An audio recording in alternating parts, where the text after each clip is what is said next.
हाँ जी पाकिस्तान वाले फिर आजाद कराइए हिंद नूं।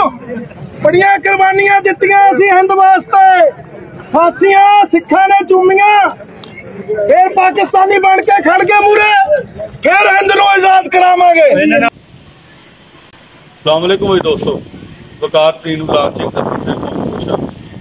सजना वीडियो तुहानूं एक विखाई है ते ये वीडियो जे किसान अंदोलन दी ये हुण ना साडे इत्थे पाकिस्तान दे विच वायरल होण डई है। 2-3 जगह मैं देखी है वीडियो ते जिहड़े वायरल करन डे ने वो भी अपनी जगह ते सच्चे ने, क्योंकि ये भाई होरी जिहड़े ऐलान करन डे ने दे विच कि वो पाकिस्तानी हो वो पाकिस्तानी हो, वो सामने जिन्हां नूं वो आवाज़ां लाण डे ने दूसरे पासे पंजाब पुलिस खलोती है चढ़दे पंजाब दी, वो उन्हां नूं जिहड़ा है वो तशबीह देंदे ने पे या उन्हां नूं वो साबित करन डे ने कि इन्हां दा किरदार जिहड़ा है पाकिस्तानी वाला ते ये गल जिहड़ी है हुण इसे तरह ही वायरल हुंदी है पई ते हर बंदे नूं इस वीडियो तो यही मैसेज आंदा पिया इधरले पंजाब च भी ते उधरले पंजाब दे विच भी कि यह जो हरकत करन डई है पंजाब पुलिस चढ़दे पंजाब दी ये पाकिस्तानी वाला काम करन डई है। ते सोहणिओ तेरी छोटे जे इस मैसेज दे नाल जिहड़ा ना किन्नियां नफरतां फैलदियां ने। गल हमेशा जिहड़ी है मुहब्बत प्यार वाली करनी चाहिए है। बड़ी मुश्किल दे नाल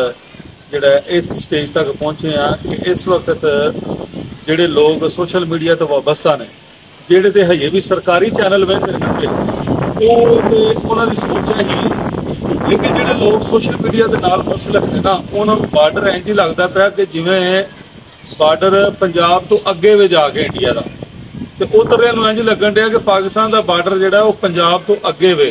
सिंध KPK या दूसरे इलाके दे विच पंजाब दे विच बार्डर कोई नहीं। तो ये मुहब्बतां ये चाहतां ये बड़ी मुश्किलां जिहड़ियां ने इस स्टेज तक पहुंची आवाम। तो मेरा ख्याल है कि इस तरह के पैगाम या इस तरह की वीडियो अगर उस जवान ने बना भी दी तो उन्होंने वायरल नहीं करना चाहिए, नहीं फैलाना चाहिए, ताकि ये नफरतां फैलदियां ने। तो साडा किरदार मुहब्बतां वंडण वाला होना चाहिए,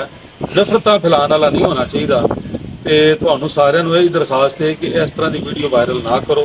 उधरले पंजाब च भी तो इधरले पंजाब भी। तो उस भाई नूं भी गुजारिश है अगर उहदे तक मैसेज चला जाता है तो जिहड़ा भी कोई बयान देना चाहिए या कोई वीडियो चढ़ानी चाहिए बड़ी सोच समझ के करनी चाहिए कि यदा माशरे दे विच तासर की जाएगा। नए ब्लॉग च नई गल्लां नाल फिर मुलाकात होएगी। रात